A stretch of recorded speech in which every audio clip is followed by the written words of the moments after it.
Alrighty, thank you so much for stopping by. Thank you for the intro.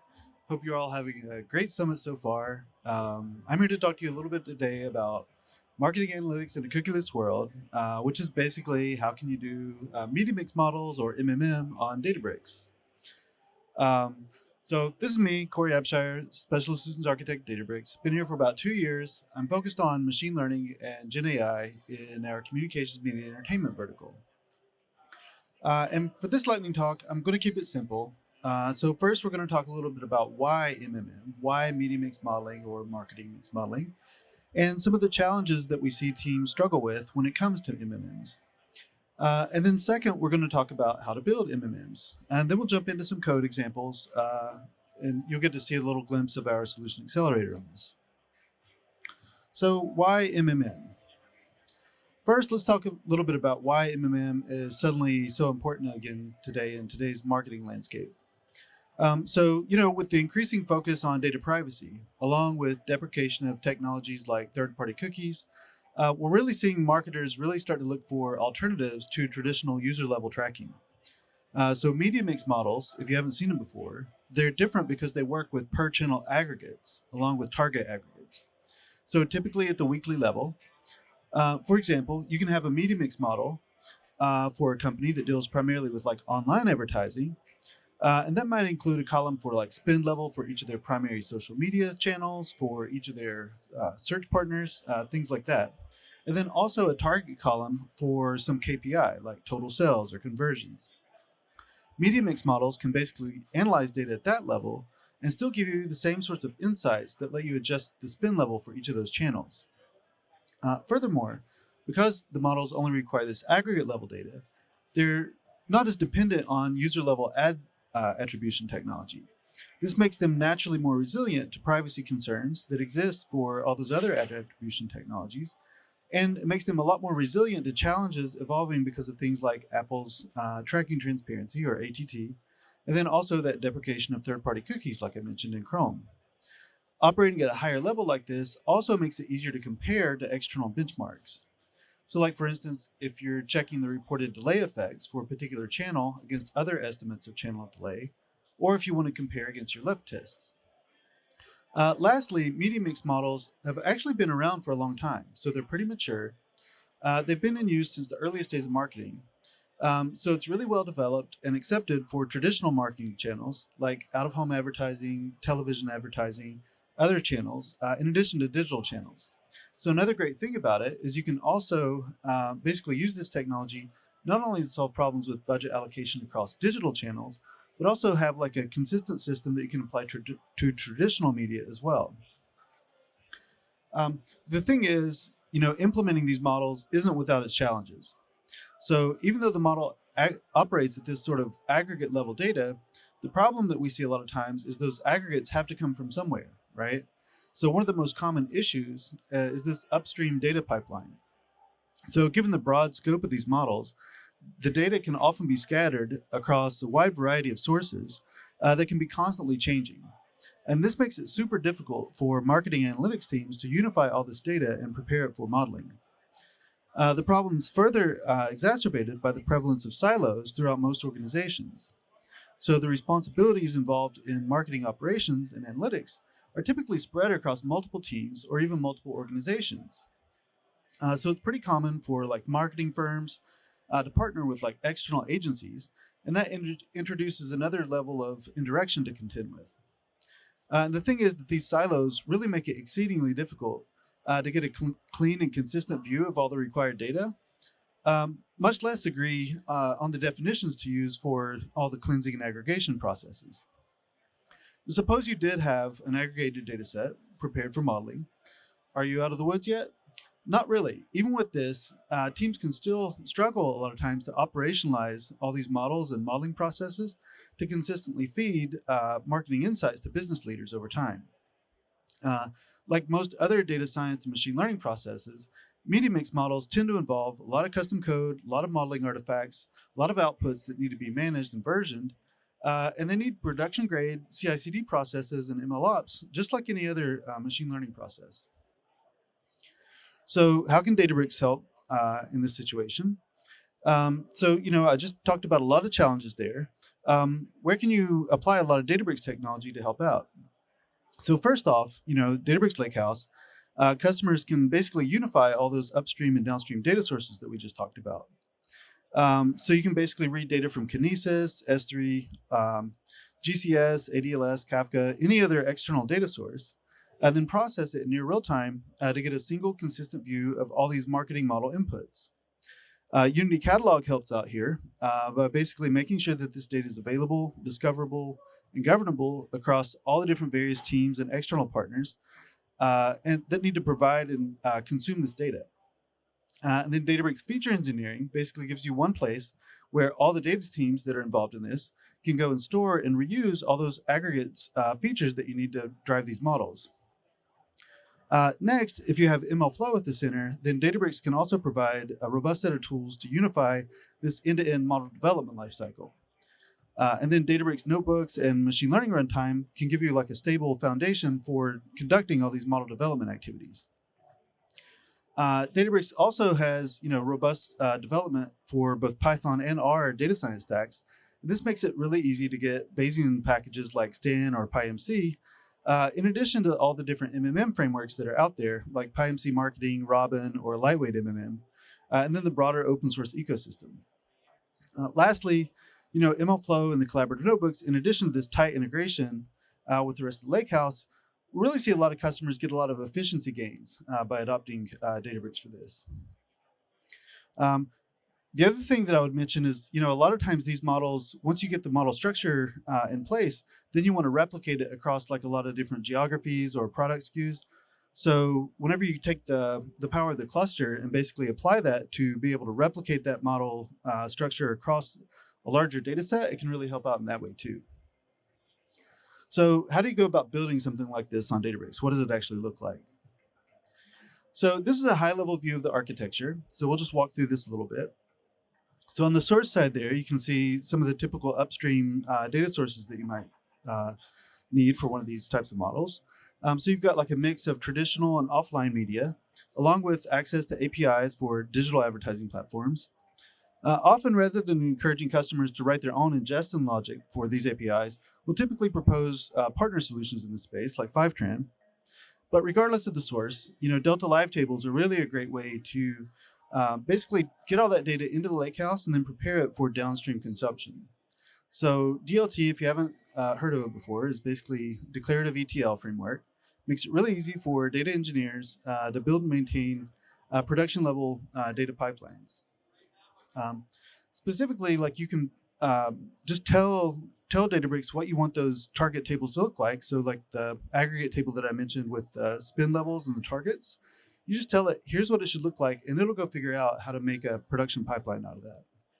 You still want to apply your medallion architecture. And typically with media mix models, it is going to be like a gold level aggregate table that you want to produce at the end of it. But basically, that's where you would get all this transactional level data rolled up into a view that's suitable for marketing. After you've got that aggregate level view, then your data scientists can build out the feature tables. So like add on any control variables or things like that, put those in like a central place.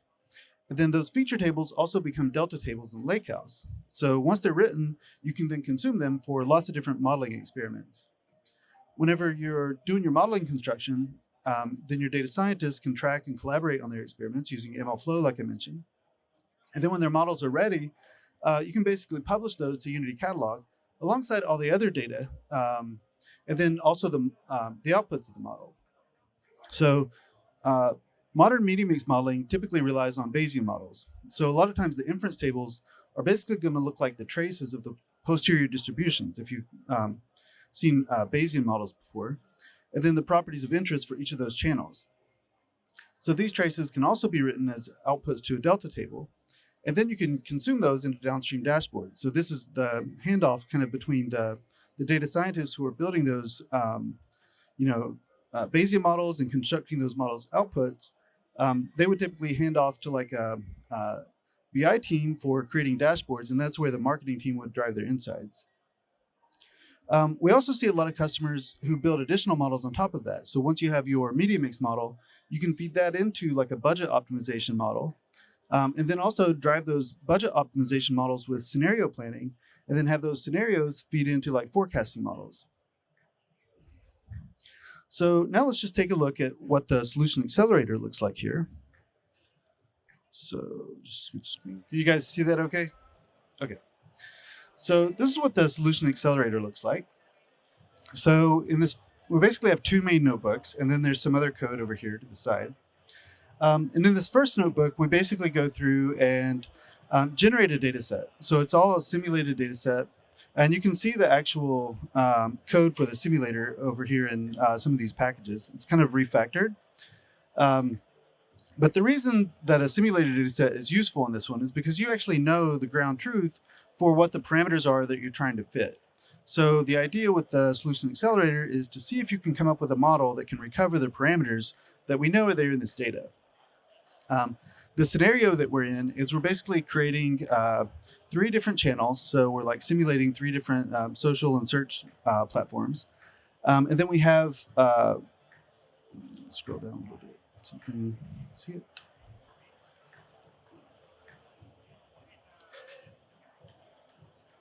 So it's basically these 3 spend levels, and then these all roll up to this sales channel.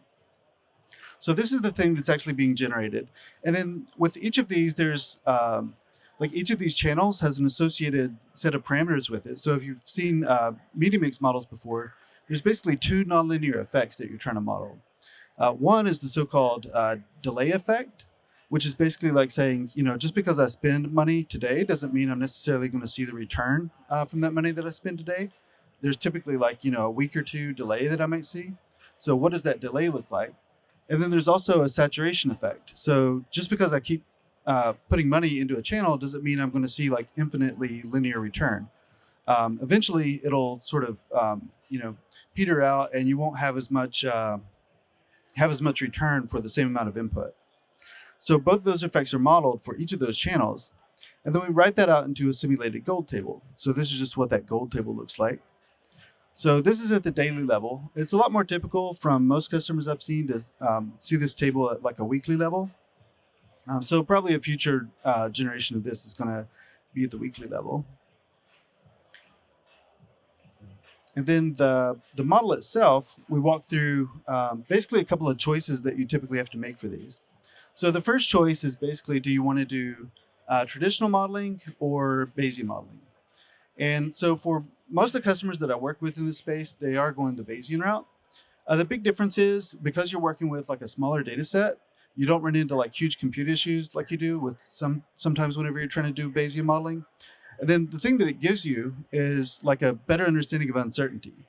So like whenever it tells you something about that delay effect, you don't just get like a point estimate for what the delay is. You get a range of values for what the delay effect might look like. So for this solution accelerator, we go with Bayesian model. And then if you choose a Bayesian model, then you have another choice of, do you want to use MMM library or do you want to build a custom model? So for this one, because it came out a little while ago before PyMC marketing was available, this one is actually building one from scratch. So it'll show you how to do that if you're interested. For most customers that I've talked to today, I do typically recommend PyMC marketing. They did a really great job of making like a package that will create a PyMC-based Bayesian model for you, for your MMM model. So I would typically start there.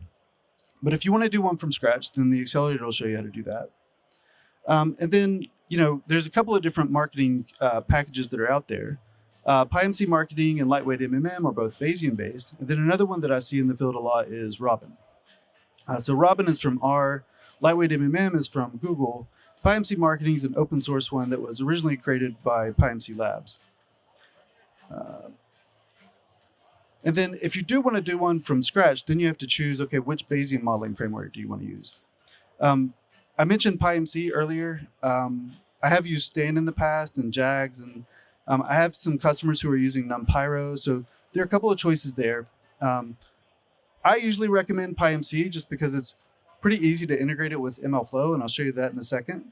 But you can choose any of these and still get the same level of integration. PyMC is just a little more Pythonic, so it makes some of that stuff a little more natural. So we basically walk through setting up the media mix model. So I'll just skip down here a little bit. We load up the gold table that I mentioned earlier. Show that again. And then the model itself, the thing that that we do in the accelerator is basically show you how to refactor some of this stuff. So if you were to switch to PyMC Marketing, the main difference here is you would be just instantiating from their package instead of this custom one. But the custom one looks like this. So let me just jump over here to the model. So we basically have like a channel object, and each of these channel objects, you basically just configure it and say, here's what I want the prior to be for the alpha parameter, for the beta parameter. These are just associated with like the delay effect and the saturation effect, like I mentioned. So the add stock alpha and beta, and then the alpha on the saturation, alpha and beta on the saturation side. And then the overall channels effect is also modeled. And then you basically add each of these channels to this overall model config. Now, the reason it's nice to have these as configuration objects that can be loaded from YAML is that we jump back over here. Whenever we run this inference process, we can basically store the model output. So all the data that's coming out of the model, we can store all that in MLflow alongside that configuration data. So this just gives you an idea of what that looks like. You can also log any parameters and metrics that you have for your model. So anything that you're using to experiment and say, like, when are we getting a good result? When are we getting a good fit for a model? You can track that over different experiments and then communicate it with your team. And then you can also log, like you would typically do a trace for each of your models. If the image shows, maybe a bandwidth issue.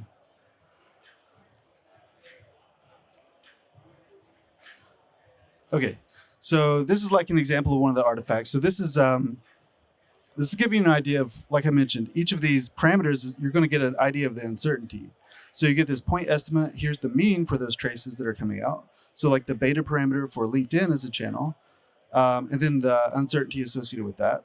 And then likewise for each of the other metrics. And then the trace gives you like a visualization of those. For some reason it's not loading. That's the idea.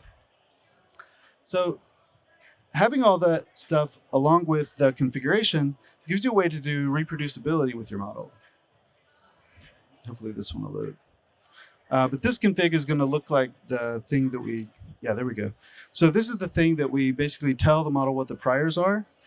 And then those priors are something that you may adjust as you run additional iterations of your model, typically talking to your marketing team.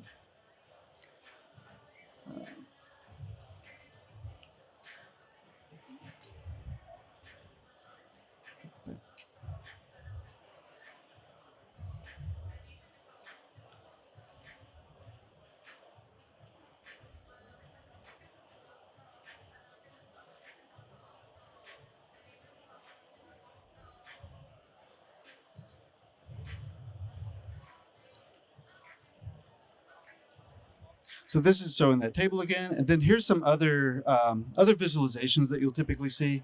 This will just give you an idea of the priors versus the posterior. And then we have another couple of visualizations. This is again the trace that we log. This gives you again like a distribution to show you what the uncertainty is for each of those parameters that we're estimating.